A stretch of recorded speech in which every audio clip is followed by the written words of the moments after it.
Panafricain est fier de l'être. Bienvenue dans cette nouvelle édition. Il est 20h00 avec Ibrahim Assou.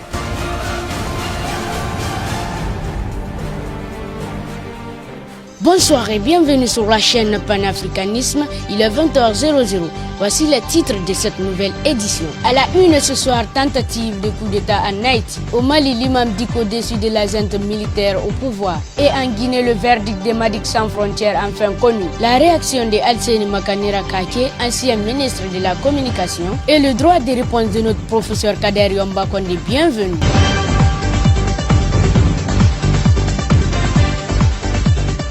Comme je vous le disais au début de l'émission, une tentative de coup d'État en Haïti. Suivez les explications de Mohamed Sou. Merci Ibrahim Assou et bienvenue sur la chaîne Panafricanisme. La situation en Haïti se dégrade du jour au lendemain. Depuis juillet 2018, le pays a connu plusieurs vagues de manifestations. Cela suite à plusieurs dysfonctionnements. L'annonce de la hausse des prix des carburants, la dénonciation de la cherté de la vie et la gestion des fonds publics. Ce qu'on doit retenir dans cette crise, c'est que le président actuel n'a pas fini son mandat et l'opposition l'oblige à quitter et ça par les armes. Voilà l'origine de cette nouvelle crise. Le professeur Kader Yomba Kondé pour plus de détails, merci. Merci Mohamed Sow pour cette explication. Une question pour le professeur Kader Yomba Kondé. Professeur, quelle est la cause de cette crise? Merci mon cher Ibrahim Sow, bienvenue sur la scène Panafricanisme TV. À retenir que la République d'Haïti est un état des grandes Antilles, occupant le tiers de l'île d'Hispaniola. Sa superficie est environ 27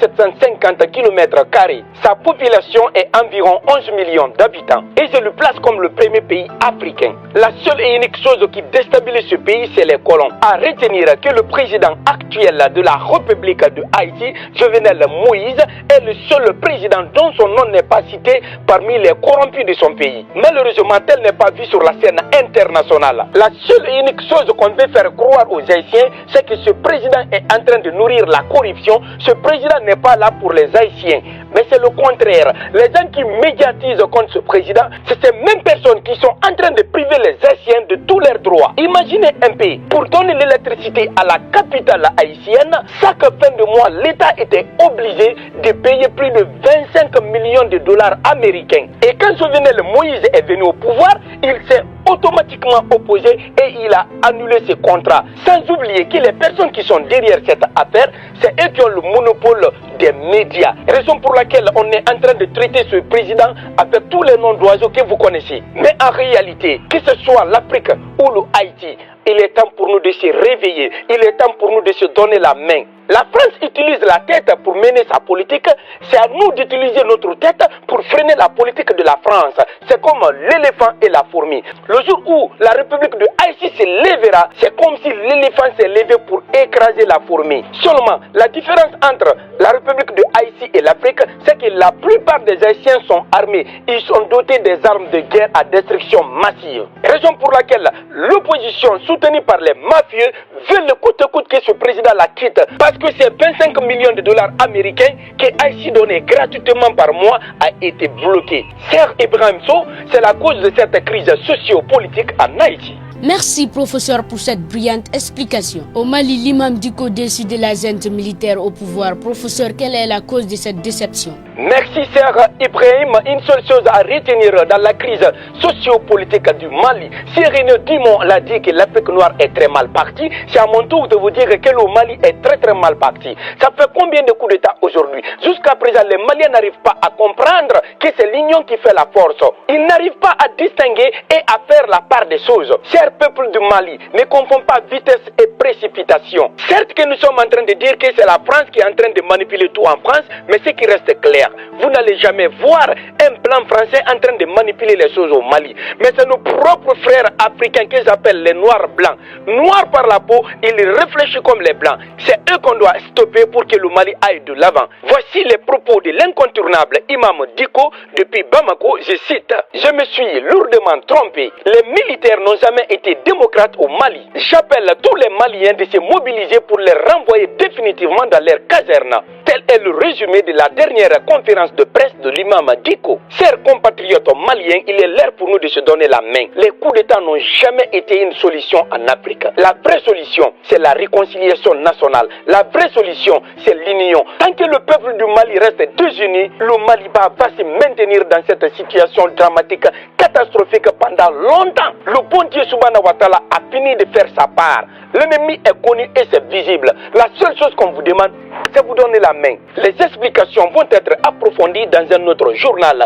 Vive la paix au Mali, vive les Maliens où que vous vous trouvez. À très bientôt. Merci professeur en Guinée, la peine de Médecins Sans Frontières enfin connue. Les explications de Mohamed Sou. Merci Ibrahim. Médecins Sans Frontières a été condamné à 5 ans de prison et 100 millions d'amende. D'après ses avocats, il est innocent et il doit être libéré. Les faits qu'on lui a reprochés, certains communicants de la mouvance sont plus que lui. Par conséquent, la justice doit être équitable. Chers Guinéens, préservons la paix et l'unité nationale. Merci Mohamed Sow pour cette explication. C'est parti pour le droit de réponse du professeur Kader Yomba Kondé à l'ancien ministre de la Communication Alseni Makanera Kaki. Merci Sir Ibrahim Sow.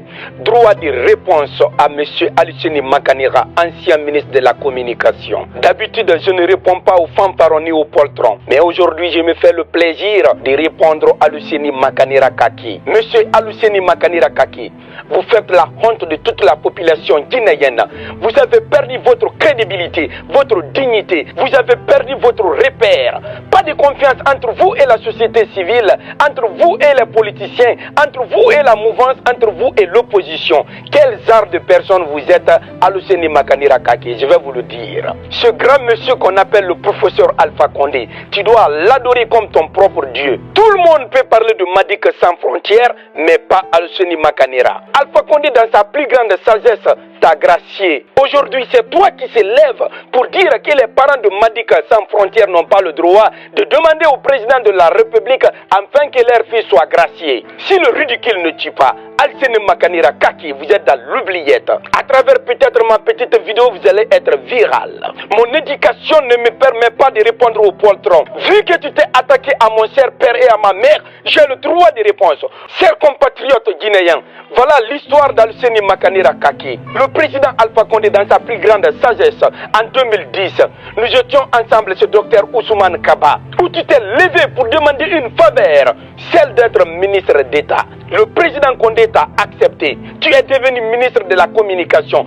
Et par la suite, vu ton incapacité de gérer ce ministère, le président Condé a jugé nécessaire de vous mettre à côté. Vous étiez rasé, vous étiez en colère. C'est ainsi que vous vous êtes retourné contre Alpha Condé, en lui traitant de tous les noms d'oiseaux et en créant une sourate spécialement qui traitait Alpha Condé du Satan. N'oublie pas, quiconque compare une personne au Satan, c'est plus que tout ce qui se trouve sur terre. Tout ce que Médecins Sans Frontières a eu à dire au président Condé, c'était entre fils et père. Tu n'as absolument rien à avoir dedans. Monsieur Makanera Kaki, je te lance ce défi. Je mobilise plus que toi, je suis plus écouté que toi, je suis plus considéré que toi au sein du RPG Arc-en-Ciel. Nous ne sommes pas des démagogues qui sont là pour suivre un président pour notre propre intérêt. Monsieur Makanera, vous êtes un capitaliste. Tout ce qui vous regarde, c'est votre propre intérêt. Vous ne vous êtes jamais battu pour la Guinée, mais plutôt pour votre propre poche. Votre maison qui est construite à Kobaya. Vous pouvez me dire comment vous avez eu l'argent pour construire ça?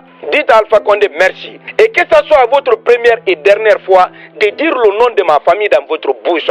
Si vous arrivez à le dire maintenant, je vais vous mettre sur le soleil et toute la Guinée va connaître qui vous êtes en réalité. Chers compatriotes guinéens, malgré tous les injures que Alseni Makanera a fait à l'encontre du président de la République, Alpha Condé lui a gracié, Alpha Condé lui a pardonné. Pourquoi c'est ce même Makanera, quelqu'un qui n'est même pas là pour la Guinée, quelqu'un qui est là pour son propre intérêt, peut se lever un beau matin pour dire que mes parents n'ont pas le droit de dire à Alpha Condé de libérer Médecins Sans Frontières? Makanera, si vous ne connaissez pas l'histoire, vaut mieux vous taire. L'amour que mes parents ont pour le professeur Alpha Condé n'a rien à voir avec le matériel, ni un problème de poste. Nos parents ont donné une parole d'honneur. Dans le mandat, il n'y a pas deux paroles, il n'y a qu'une seule parole au professeur Alpha Condé. Et je vous dis ce adage en malinké. Si vous ne connaissez pas, il faut demander, on va vous expliquer. Ndolié Alpha Condé don Doltifenkoro. Est-ce qu'il y a un Guinéen qui a insulté ce président-là plus que Alseni Makanera? Est-ce qu'il y a un Guinéen qui a critiqué ce système-là plus que Alseni Makanera?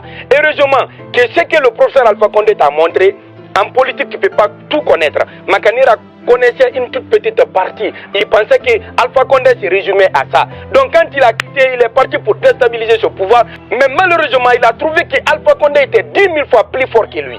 Alsene Makanera Kake, aucun Guinéen ne s'intéresse à vous. Restez dans votre petit monde et retirez votre bouche dans la situation de mon frère. Vive le professeur Alpha Condé, vive la paix en Guinée. À très bientôt. Merci professeur Kader Yomba Condé. Nous allons terminer cette édition par une plaidoirie. C'est parti avec Elage Alpha Bayloso. Chers Guinéens, comme vous le voyez, je suis un enfant. Monsieur le Président, veuillez revoir ce dossier et libérer notre cher frère Mamadi Condé. Faites cette faveur à ma personne. Pour terminer, je vous dis ceci. Je vous plaide de libérer mon frère Madika. Comme le dit cet adage, l'âge ne fait pas la sagesse. Et moi, je suis le charge de tous les enfants de Guinée. Vive la paix en Guinée et merci professeur Alpha Condé. Merci Elage Alpha Bayloso Mometso, à vous l'antenne. Merci Ibrahim.